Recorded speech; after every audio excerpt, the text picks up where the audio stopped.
বৃন্দাবন কৃষ্ণ নামের অলঙ্কারে সখী কৃষ্ণ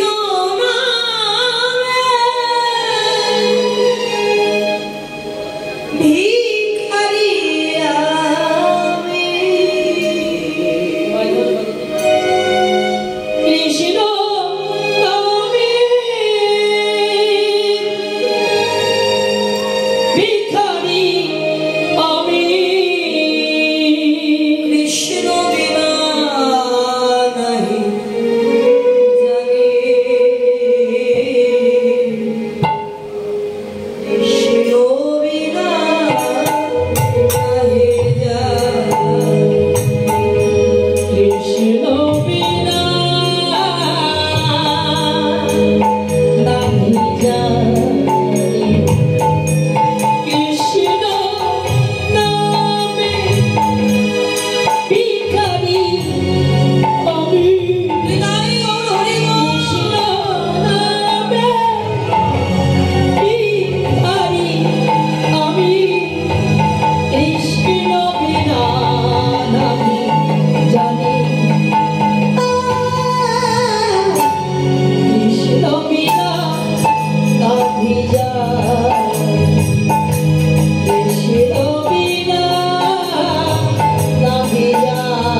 আমার মদন গোপালকে পূজার্চনা করে, সেবা দেয়, তার তো কিছুই নাই।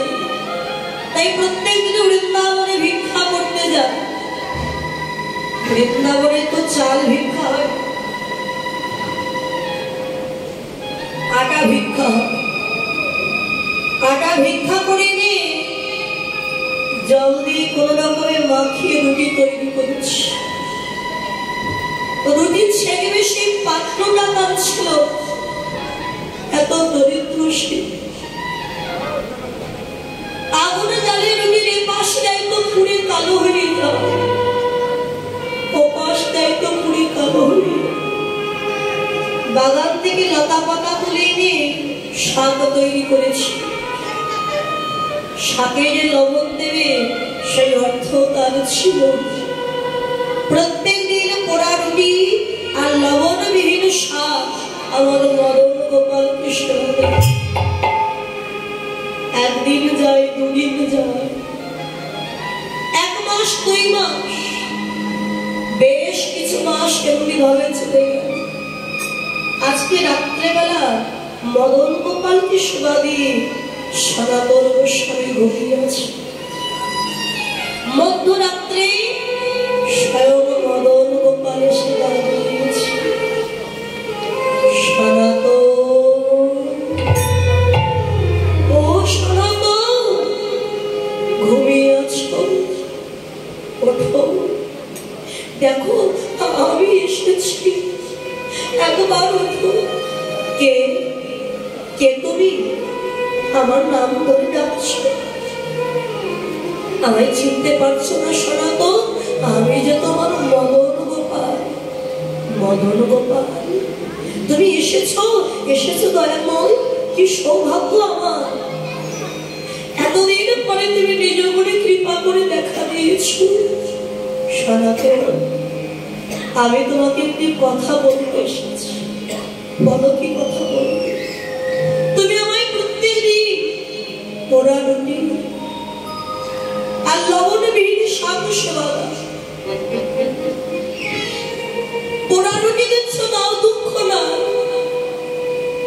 কিন্তু লবণবিহীন শাক সেবা করতে আমার যে বড় কষ্ট হয় সনাতন।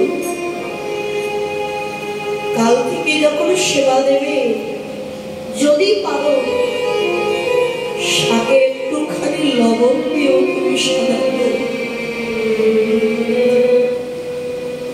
মদন গোপাল, শাকে লবণ দেব আমার সামর্থ্য কোথায়? আমার যে অর্থ নাই, কোথা থেকে দেব বল? মদন গোপাল, আজকে তুমি বলছো সনাতন পোড়া রুটি আমি সেবা করতে পারছি, আজ বলছো লবণবিহীন শাক সেবা করতে পারছি না, কাল বলবে আমায় রাজভোগ এনে দাও।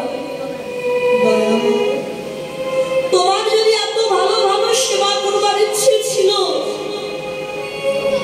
যখন আমি মন্ত্রীর চাকরি করতাম, তখন কেন তুমি আমার কাছে এলে না দয়াময়? আজ আমায় পথের কামাল বানিয়ে, ভিখারি বানিয়ে তুমি আমার কাছে ভালো সেবা করতে চাইছো। কোথা থেকে নেব?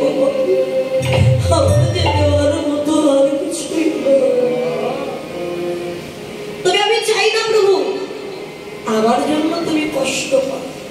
যে ভক্ত তোমায় রাজভোগ সাজিয়ে যাচ্ছে, যাও, তুমি সেই ভক্তের কাছে চলে যাও। সনাতন, তুমি আমায় তাড়িয়ে দিচ্ছ সনাতন। হ্যাঁ মদন গোপাল, যাও, যাও, তুমি চলে যাও। বেশ, এই আমি চলে যাচ্ছি সনাতন, আর কখনো কোনোদিন আমি তোমার কাছে আসব না। মদন গোপাল আমার যখন 1 পা 2 পা করে মন্দির থেকে নেমে চলে যায়, সনাতন ভোলাই গড়া করে দিয়ে কাঁদছে আর কেঁদে কেঁদে বলে, আমার মদন গোপাল, তুমি তো আমায় ছেড়ে চলে যাচ্ছ,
ভক্তের চরণ ছাড়া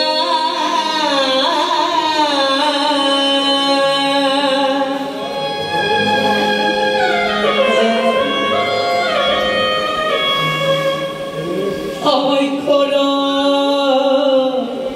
না।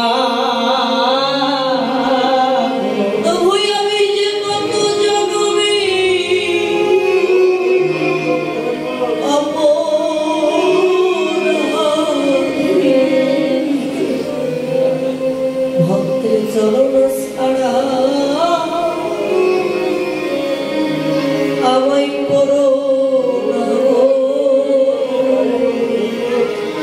আমি যে কত জন্মে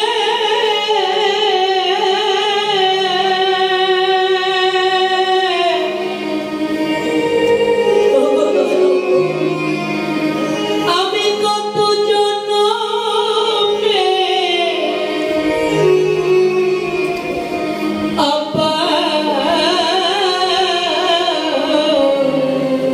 অপরাধী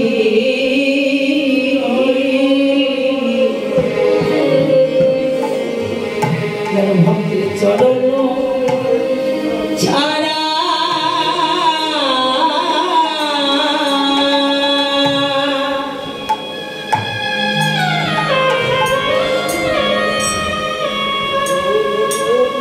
আমায় করো না। ভক্তের চরণ বিনা আমি কোথাও যাব। ভক্তের চরণ ছাড়া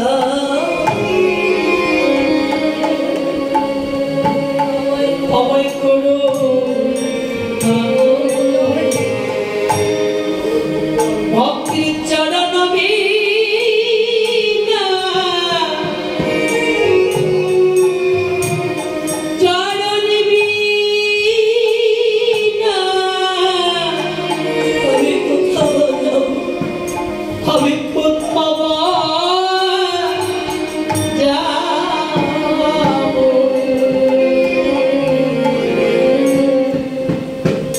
ভক্তির চরণ ছাড়া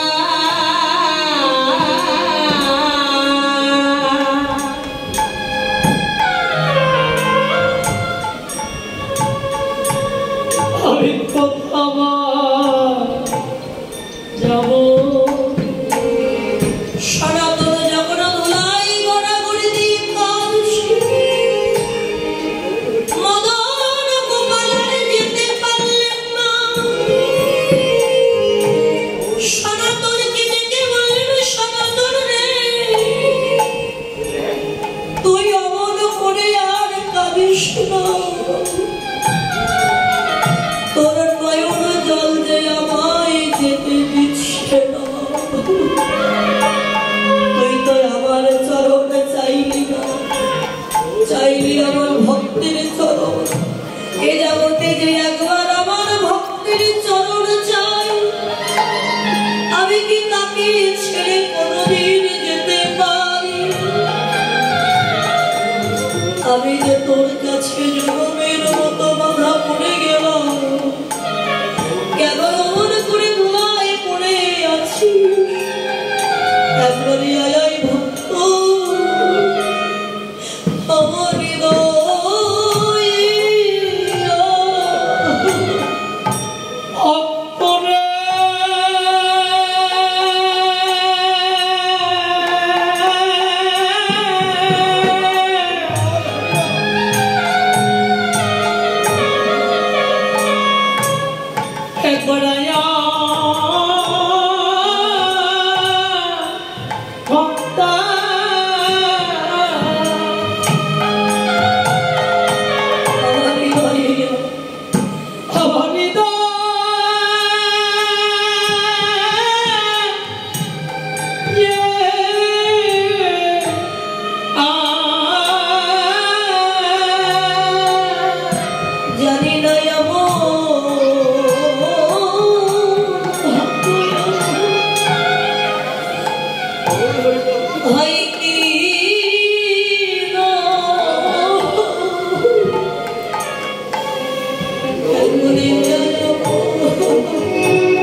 তবে যাই সেবা দিস একটু ভক্তি দিয়ে আমায় সেবা দিস।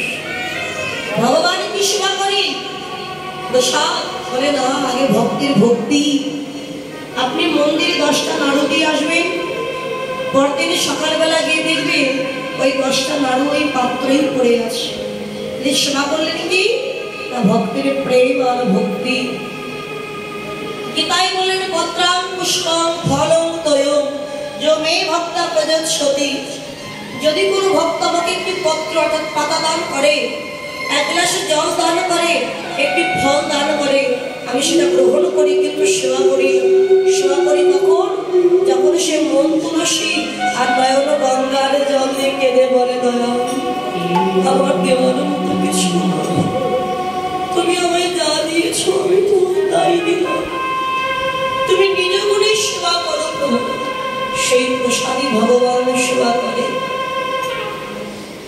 এই সনাতন গোস্বামী পরবর্তীতে যখন রঘুনাথ দাস গোস্বামী তিনিও সন্ন্যাসী হয়েছিলেন, সন্ন্যাসী হয়ে বৃন্দাবনে চলে গিয়েছিলেন সনাতন গোস্বামীর কাছে।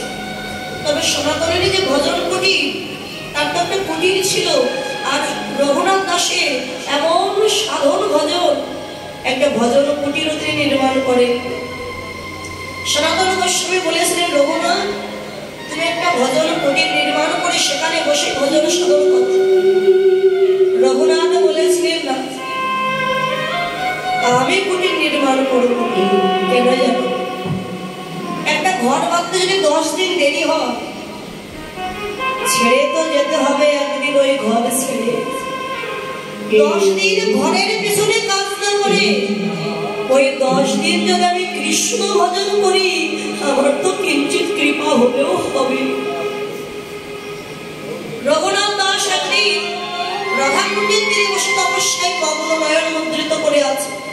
হঠাৎ সনাতন গোস্বামী দেখতে পেলে একটি হিংস্র বাঘ ওই রঘুনাথের দিকে তাকিয়ে আছে, 1 লক্ষ্যে তাকে সেবা করবার জন্য। দেখি হিংস্র বাঘ, রঘুনাথ তো জানে না সে তপস্যায় মগ্ন, তাকে বাঁচাতে হবে। হঠাৎ তাকিয়ে দেখে স্বয়ং মদন গোপাল আমার হাতে লাঠি নিয়ে রঘুনাথের পাশে দাঁড়িয়ে আছে। রঘুনাথকে রক্ষা করবার জন্য স্বয়ং গোলক থেকে আমার মদন গোপাল এসে লাঠি নিয়ে দাঁড়িয়ে আছে। আরেকদিন দেখতে পেলেন প্রচন্ড রৌদ্রের তাপে রঘুনাথ বসে তপস্যা করছে। এত রৌদ্রের তাপ, মানুষ বাইরে যেতে পারছে না। আর সনাতন গোস্বামী দূর থেকে দেখতে পেলে স্বয়ং শ্রীমতী রাধা রানী নম ওই গোলক বৃন্দাবন থেকে নেমে এসে নিজের শাড়ির আঁচলে দিয়ে এমন করে রঘুনাথকে ঢেকে রেখেছে যাতে ওই রৌদ্রের তাপ আমার রঘুনাথের মাথায় না পড়ে। স্বয়ং রাধারানী রৌদ্রের মধ্যে দাঁড়িয়ে নিজের উত্তরে বসন্তে রঘুনাথকে ঢেকে রেখেছে। কেননা রঘুনাথ যে আমার নাম গাইছে, তাকে রক্ষা করবার দায়িত্ব আমার। সনাতন বললেন রঘুনাথ তুমি কি আমার রাধা মাধবকে একটু সুখেও থাকতে দেবে না? কেন? তাই একদিন দেখলাম এক হিংস্র বাঘ তোমার দিকে 1 লক্ষ্যে তাকিয়ে আছে তোমায় সেবা করবার জন্য, আর স্বয়ং মদন গোপাল লাঠি নিয়ে দাঁড়িয়েছিল তোমায় রক্ষা করবার জন্য। আজকে দেখলাম রৌদ্রের তাপে তোমার কষ্ট হচ্ছে, তাই রৌদ্রের মতো রাধারানী নিজে দাঁড়িয়ে তার উত্তরে বসন্তে তোমায় ঢেকে রেখেছে। আমার রাধা মাধবকে একটু সুখে থাকতে দেবে না তুমি? রঘুনাথ সবকিছু শুনে অবশেষে ছোট্ট একটি তাল পাতার কুটির নির্মাণ করে সেখানেই বসে সাধন ভজন করেছে। তাই যে রূপে নয়ন দিয়ে সকলেই পথের ভিখারি হলো, আজকে তুই সেই রূপে নয়ন দিয়েছিস নাগরী। বল না তুই গৌরকে আর কেমন দেখে?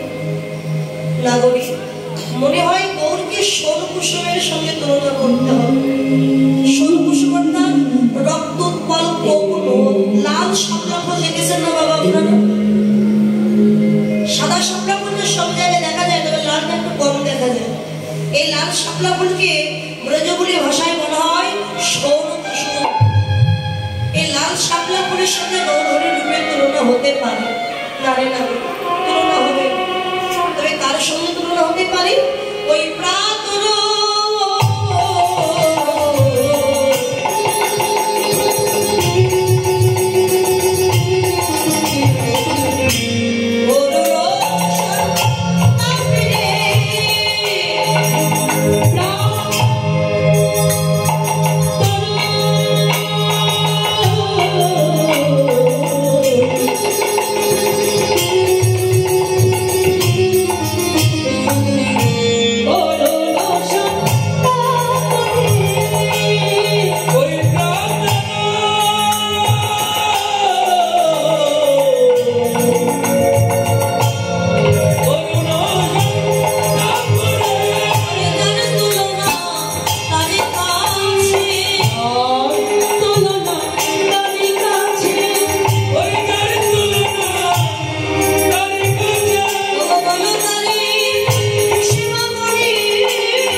Para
চন্দ্র বা চাঁদ, চাঁদের সঙ্গে মনে হয় তুলনা হতে পারে। যখন চাঁদের সঙ্গে তুলনা করেছে,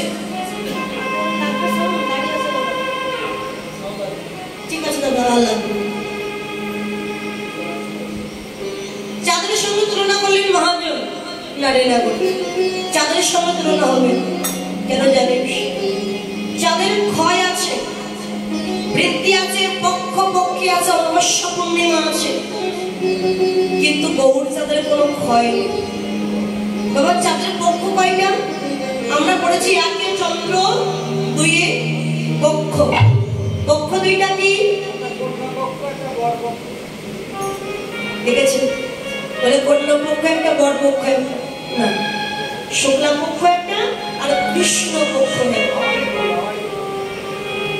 তো চাঁদের তো কলঙ্ক আছে, কিন্তু আমার গৌর চাঁদের কি কলঙ্ক আছে বাবা? চাঁদের কলঙ্ক হলো কেন? সে নিজের গুরুপ্রতি তারা দেবীকে হরণ করেছিলেন বলে চাঁদে কলঙ্ক হয়ে গেল, কিন্তু গৌর চাঁদের কোনো কলঙ্ক নেই।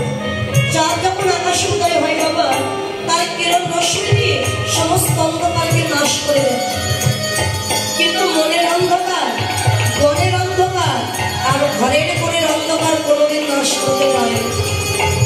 কিন্তু গৌর চাঁদ কোনো ভাগ্যবান, ভাগ্যবতীর হৃদয়েরও আকাশে যদি উদয় হয়, দেহাস্থিত দেহের মধ্যে যে অন্ধকার আছে, সে অন্ধকারকে দূরীভূত করে দিয়ে হৃদয় সমানভাবে আলোকিত করে। এই চাঁদের সঙ্গে কখনো গৌরের তুলনা হতে পারে না, যার তুলনা একমাত্র তারই কাছে। দেখো চাঁদ হচ্ছে আমরা বলি 16 কলা, কিন্তু বর্তমানে চাঁদ আছে 15 কলা, আর এক কলা আছে মহাদেবের জানার মধ্যে।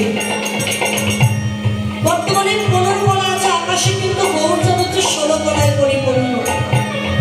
15 কলা কম না, 16 কলা। তাহলে কি কি তার প্রদর্শন বললে অষ্টসিদ্ধি, অনিমা, লঘিমা, মহিমা, প্রাপ্তি, প্রাগাম্য, ঈশিতা, বসিতা, কর্মবশয়িতা, এতে অষ্টসিদ্ধি। আর ঐশ্বর্য, ঐশ্বর্য, বীর্য, যশ, শ্রী, জ্ঞান, বৈরাগ্য। 8 আর 6 হচ্ছে 14, বাকি রইল এখনো 2। এক কলায় নবদ্বীপের মাঝে যদি গৌরবে হলে নবদ্বীপ, আর এক কলায় পারিষদ ভক্তবাদকে সঙ্গে নিয়ে নবদ্বীপের মাঝে পড়ে হরিনাম সংকীর্তন। এর 16 কলায় পরিপূর্ণ আমার গৌর। আহা নদী আলো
সুবরণের সঙ্গে তুলনা হতে পারে?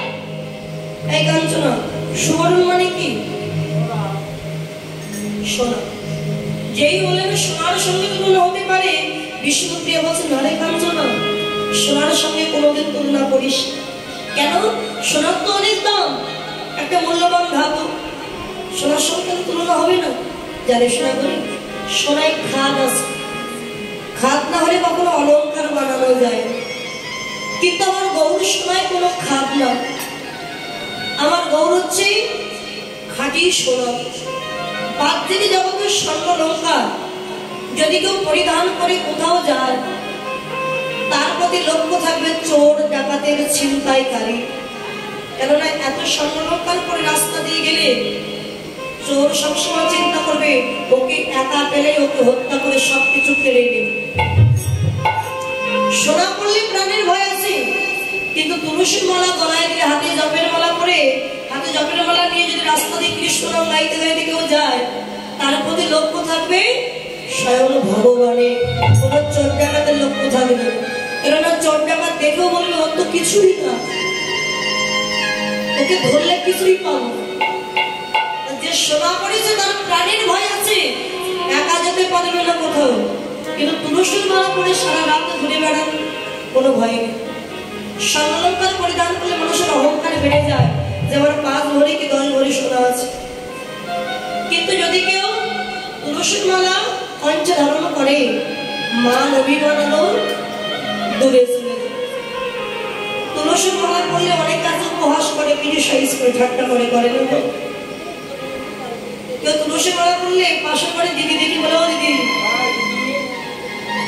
এই লক্ষ্মী মা, এই লক্ষ্মী মা, তুই যে বড় কৃষ্ণ ভক্ত হয়ে গেছিস, তুই যে কৃষ্ণ ভক্ত হয়ে গেছিস, তুই যে তুলসীর মালা পড়েছিস।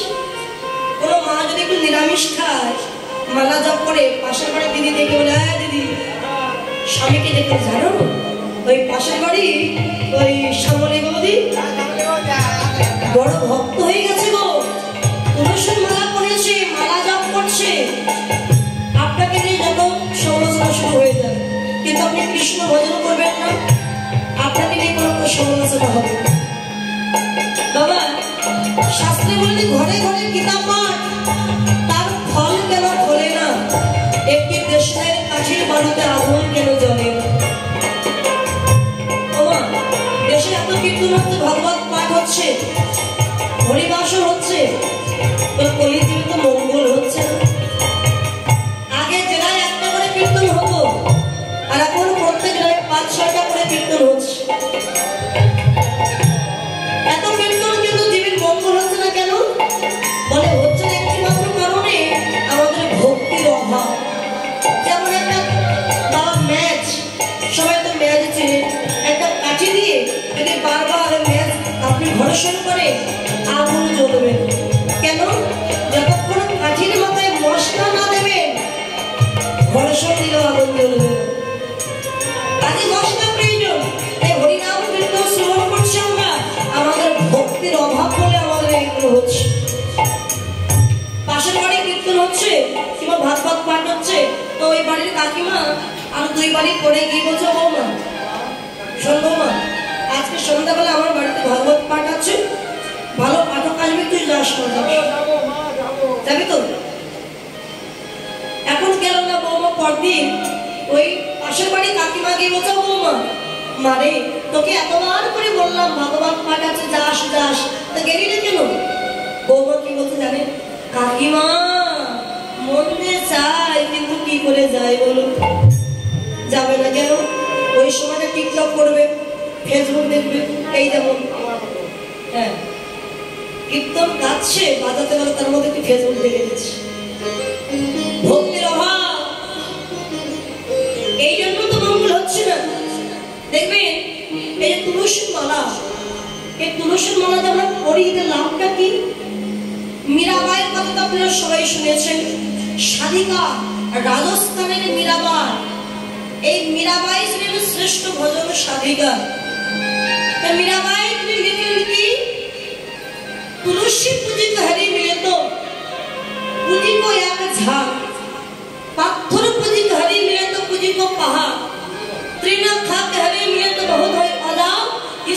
छोड़ के हरी मिले तो बहुत भाई ख्वाजा, नीत नहाश हरी मिले तो जालो जंतराय, फलमूल खा के हरी मिले तो बादुड़ा बादराय, दुग्धा खा के हरी मिले तो खाई का गोपवाला, मीरा कई से बिना प्रेम से नहीं मिले नंदन।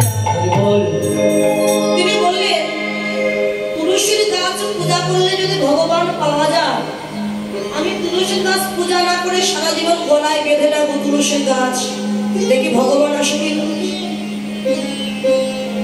স্ত্রীকে ত্যাগ করলে যদি ভগবান চলে আসে বা ভগবান পাওয়া যায়, বাদ থেকে যাবতীয় যারা সংসারী হয়েছে তার স্ত্রীকে ছেড়ে দিলেই ভগবান পেয়ে যেত, এত সাধারণ ভজনের দরকার ছিল। শুধু নিরামিষ করে যদি ভগবান আসতেন, যারা হৃদয় হৃদয় নিরামিষ খাচ্ছেন পাখি, তারা ফল ছাড়া কিছুই খায় না, পাখিরা শুধু ফলই খায় না, পাখিরা ভগবান পেয়ে যেতেন। তৃণ অর্থাৎ ঘাস সেবা করে যদি ভগবান পাওয়া যায়, গাভী পশু এরা তো ঘাস সেবা করে না, ভগবান পেয়ে যেতেন, তো সাধারণ ভজনের দরকার ছিল।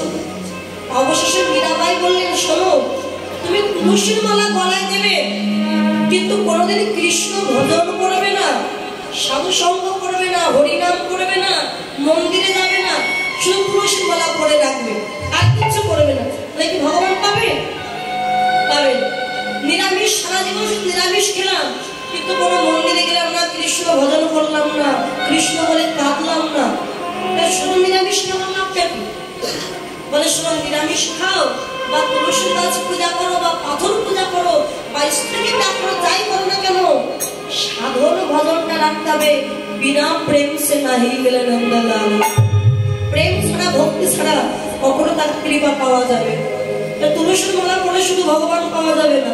এই কথা শুনে যারা তুলসীর মালা পড়েন, পাশের দিদিকে দেখে বলছে, দিদি হয়েছে তো, তুই তুলসীর মালা পড়েছিস, আমি পড়িনি। তুলসীর মালা পড়লে তাহলে কি হবে? একটু বাহ্যিক দিয়ে বুঝিয়ে দিই বাবা। অনেক সময় দেখা যায় সিনেমাতে দেখা যায় গুন্ডার দল নায়ককে মেরে নায়িকাকে উঠিয়ে নিয়ে চলে গেছে। যতদূর উঠিয়ে নিয়ে যাক না কেন, নায়িকার টানে কিন্তু নায়ক সেখানে উপস্থিত হয়, এরপরে গুন্ডাদের মেরে নায়িকাকে উদ্ধার করে নিয়ে আসে। এটা বাহ্যিক। আর তত্ত্বদর্শী বললেন, এই তুলসী হলো কৃষ্ণ প্রেয়সী, এ হলো নায়িকা। আমরা সবাই সন্ধানকে সবাই তুলসারতি করি না, নম নম তুলসী শ্রীকৃষ্ণ প্রেয়সী ব্রজে রাধা কৃষ্ণ চরণ পাব এই অভিলাষ। তুলসীর কথা বললো কেন? এটা তো রাধারানীর কথা বলতে পারতেন, রাধা তো কৃষ্ণের পরম ভক্ত, তুলসীর কথা বললো কেন? আর তুলসী হচ্ছে প্রেম ভক্তির মহারানী। এই তুলসী হলো নায়িকা, একে যদি কেউ ভক্তি দিয়ে কণ্ঠে বেঁধে রাখতে পারে, যদি কেউ তাকে কণ্ঠে আটকে রাখতে পারে, আমার গোবিন্দ হলো নায়ক। এই তুলসীর টানে একদিন না একদিন গোবিন্দ নায়ক আমার ভক্তের কাছে যেতে বাধ্য। এই তুলসীকে বেঁধে রাখো কণ্ঠে, তুলসীর টানে একদিন না একদিন কৃষ্ণ দেবে পাবেই পাবে। না করিনি তাহলে কার সঙ্গে তুলনা হবে? সুবর্ণের সঙ্গে তো রোহ।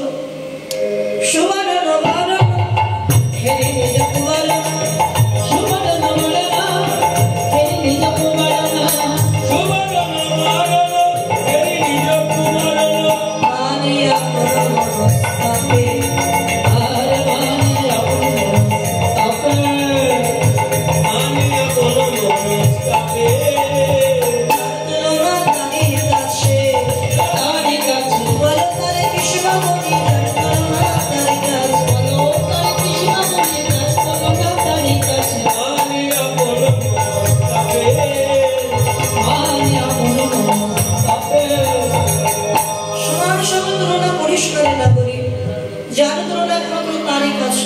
সোনা তখন নিজের দেহকে ধিক্কার দিয়ে প্রবেশনায় অনল সন্তাপ, অনল মানে আগুন, আগুনের মতো প্রবেশ করেছে।